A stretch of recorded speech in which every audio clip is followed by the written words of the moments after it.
I want to tell you about a parable that might be one of the most common parables told, and I want to give you the normal way you might hear it, but also another way that might be able to bring something else out of it. Something I think is more interesting and fruitful.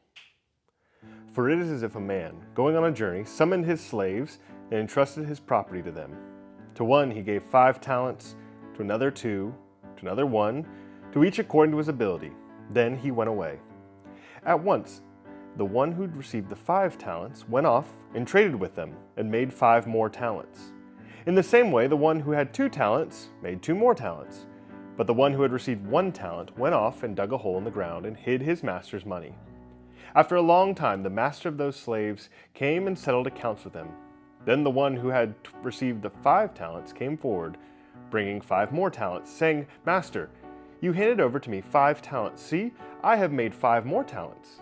His master said to him, "Well done, good and trustworthy slave. You have been trustworthy in a few things.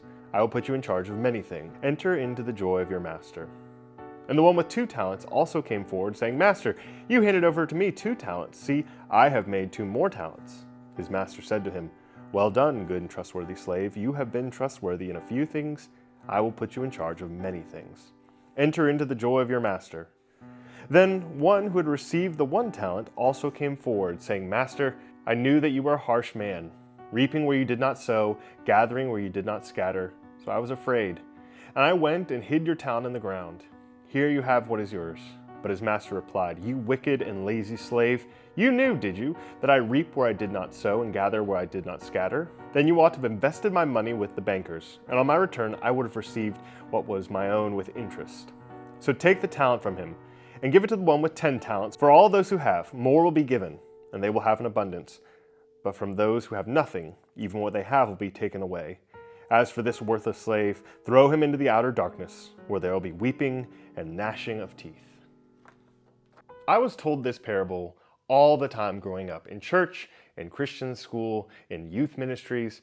This parable comes up again and again. And it's about these servants, as I was told, who are given talents, which are sums of money, and they have to do something with it while their master is away.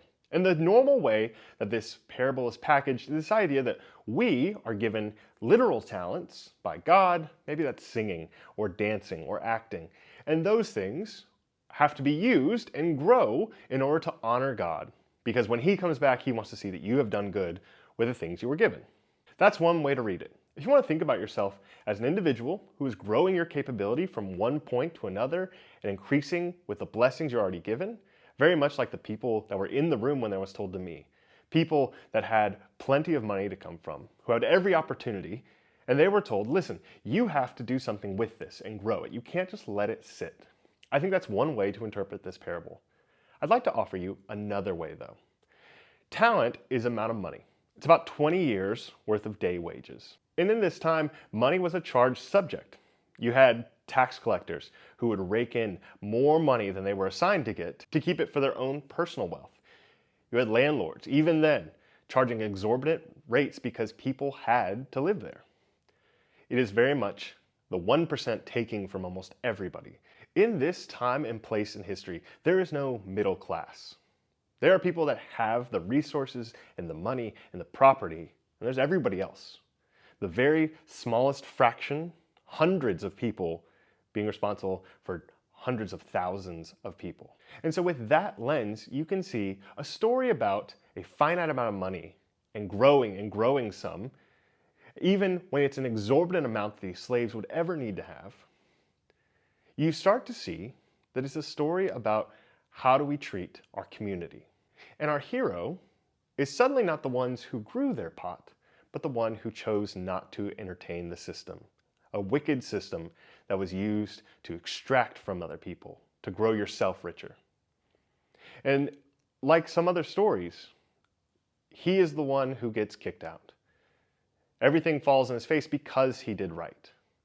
He chose not to grow his $300,000 because that was enough. He says when the master comes back, you reap where you did not sow or you did not scatter. This idea that he takes what he did not earn. And he says, I know that that's what you do. And you're going to take what we worked to make. and he says, I know this is true, here's it back, I don't want to be a part of this. And instead of being rewarded for doing the right thing, he gets kicked out. And I think that's a really powerful idea. This idea of doing good in the face of bad doesn't always work out. Sometimes bad systems we're a part of, all we can do is try our best, and we still might be eaten up and rejected by them. We can't always change them from the inside. What I'm not saying is that this is the only way to read this parable, and the way that I talked about in the very beginning is wrong. I don't think that. I think parables are bigger and broader than that. I think parables are a big umbrella where you can find truths in different ways. Because if you want to think about your own personal self and how you grow and what you've been given, I think the first one works a lot better. But if you want to think about where you fit in a big system, in a community, in an economy, I think the second one works. And these parables are dynamic and they're full of life. That's why we still read them. And so hopefully you see that this parable is not one or the other, but it is both. And depending on what lesson you need to get from it, you can go to a different part of the parable.